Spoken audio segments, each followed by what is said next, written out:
This hearing comes at a time of great uncertainty about the future of Yemen. In April of this year, an UN-brokered ceasefire agreement between the internationally recognized government of Yemen and the Houthis, an Iranian-backed militant group, came into effect. A historic accomplishment that brought about the longest period of relative calm since the devastating conflict began over 8 years ago. This agreement included halting military operations, allowing fuel ships to enter through Houthi-controlled ports in Doha, and allowing limited commercial flights in and out of the airport in Sana'a. While this truce was renewed for a successive 60-day period until October 2nd, the parties were unable to come to an agreement on a renewal. Although ceasefire has lapsed, there has not been a wide-scale resumption of fighting between the parties, and members of the international community, including our guest today, remain actively engaged in attempting to renew the ceasefire, address the humanitarian crises, and work towards a final solution to the conflict.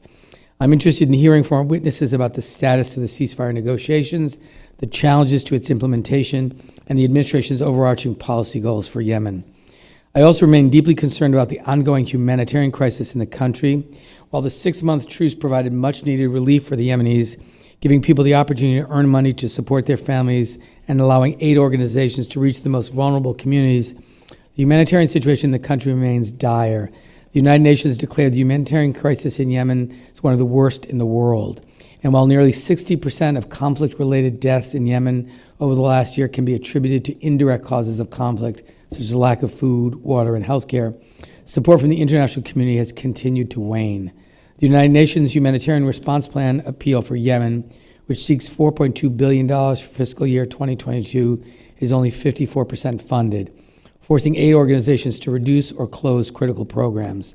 Global inflation and Russia's illegal and unjust invasion of Ukraine have caused the price of food and fuel to skyrocket, raising acute food shortages, food security challenges, and forcing the World Food Program to scale back its support for the Yemeni people. What's more, aid organizations continue to be impaired by bureaucratic impediments and movement restrictions, particularly in Houthi-controlled areas.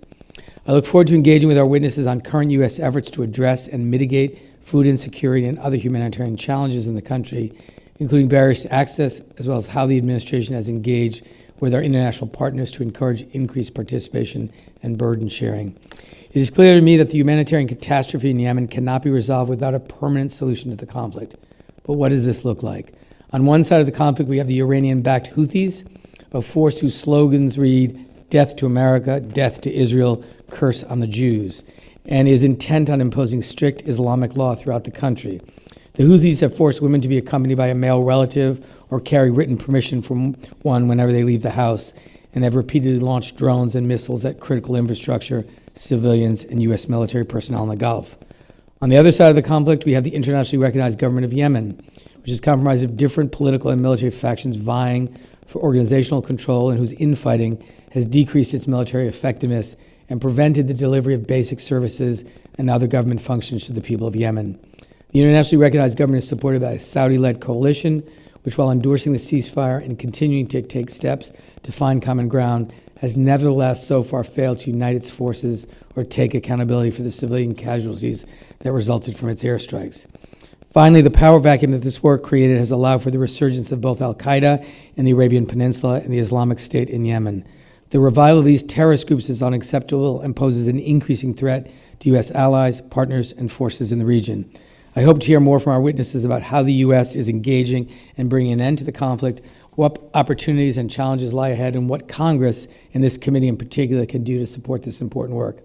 I know and recognize the central role that our administration colleagues here today play in supporting the people of Yemen and securing a lasting resolution to the conflict. The situation in Yemen is complicated, it's divisive, and it's heart-wrenching. It's imperative that we approach this conflict clear-eyed, but also understand the dire human suffering that has and will continue to occur should the war persist.